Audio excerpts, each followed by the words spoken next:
Hi, everybody. My name is Tiffney Francis, and I work at App Healthcare.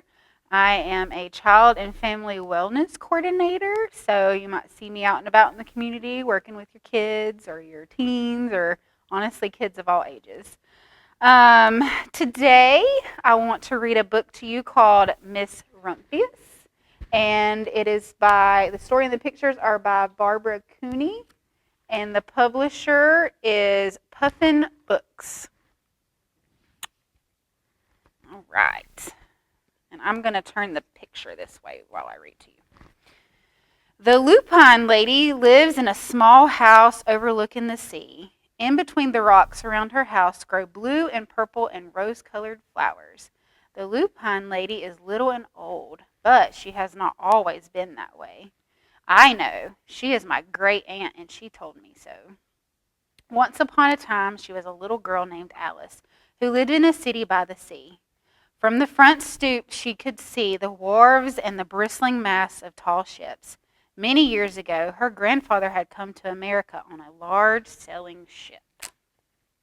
Now he worked in the shop at the bottom of the house, making figureheads for the prows of ships and carving Indians out of wood to put in front of cigar stores.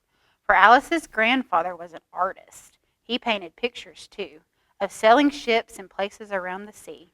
When he was very busy, Alice helped him put in the skies. In the evening, Alice sat on her grandfather's knee and listened to his stories of faraway places.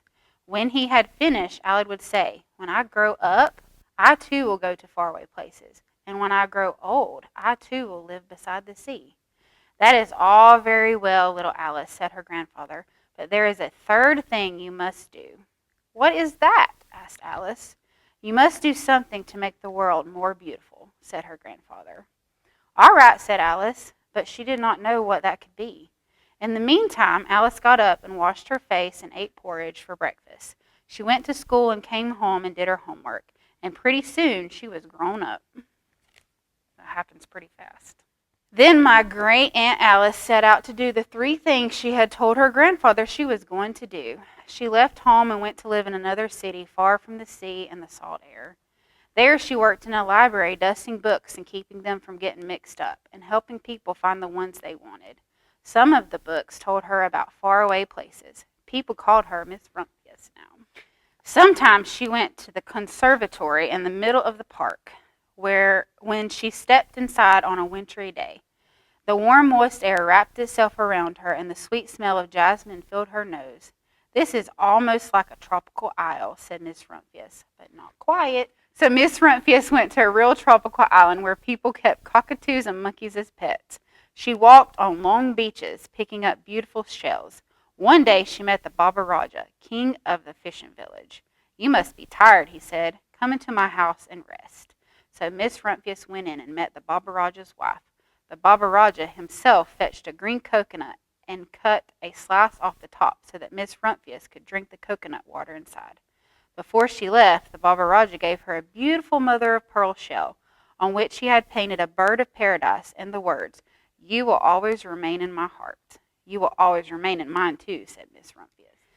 My great aunt, Miss Alice Rumphius, climbed tall mountains where the snow never melted. She went through jungles and across deserts. She saw lions playing and kangaroos jumping, and everywhere she made friends she would never forget. Finally, she came to the land of the lotus eaters, and there, getting off a camel, she hurt her back. "What a foolish thing to do," said Miss Rumphius. "Well, I have certainly seen faraway places. Maybe it's time to find my place by the sea." And it was, and she did. From the porch of her new house, Miss Rumphius watched the sun come up. She watched it cross the heavens and sparkle on the water, and she saw it set in glory in the evening. She started a little garden among the rocks that surrounded her house, and she planted a few flower seeds in the stony ground. Miss Rumphius was almost perfectly happy. "But there is still one more thing I have to do," she said. "I have to do something to make the world more beautiful." "But what? The world already is pretty nice," she thought, looking out over the ocean. The next spring, Miss Rumphius was not very well. Her back was bothering her again, and she had to stay in bed most of the time. The flowers she had planted the summer before had come up and bloomed in spite of the stony ground. She could see them from her bedroom window, blue and purple and rose-colored. Lupines, said Mrs. Rumphius with satisfaction. I've always loved lupines the best. I wish I could plant more seeds this summer so that I could have still more flowers next year. But she was not able to. After a hard winter, spring came. Miss Rumphius was feeling much better. Now she could take walks again. One afternoon she started to go up and over the hill where she had not been in a long time. I don't believe my eyes, she cried when she got to the top, for there on the other side of the hill was a large patch of blue and purple and rose-colored lupines. It was the wind, she said as she knelt in the light. It was the wind that brought the seeds from my garden here, and the birds must have helped. Then Miss Rumphius had a wonderful idea. She hurried home and got out her seed catalogs. She sent off to the very best seed house for 5 bushels of lupine seed. All that summer, Miss Rumphius, her pockets full of seeds, wandered over fields and headlands, sowing lupines. She scattered seeds along the highways and down the country lanes. She flung handfuls of them around the schoolhouse and back of the church. She tossed them into hollows and along stone walls. Her back didn't hurt her anymore at all. Now some people called her that crazy old lady. The next spring, there were lupines everywhere. Fields and hillsides were covered with blue and purple and rose-colored flowers. They bloomed along the highways and down the lanes. Bright patches lay around the schoolhouse. And back of the church, down the hollows and along the stone walls, grew the beautiful flowers. Mrs. Rumphius had done the third, the most difficult thing of all. My great Aunt Alice, Miss Rumphius, is very old now. Her hair is very white. Every year there are more and more lupines. Now they call her the Lupine Lady. Sometimes my friends stand with me outside her gate, curious to see the old lady who planted the fields of lupines. When she invites us in, they come slowly. They think she is the oldest woman in the world. Often she tells us stories of faraway places. When I grow up, I tell her I too will go to a faraway place and come home to live by the sea. That is all very well, little Alice, said my aunt, but there is a third thing you must do.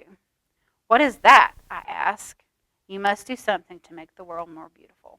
All right, I say, but I do not know yet what that can be.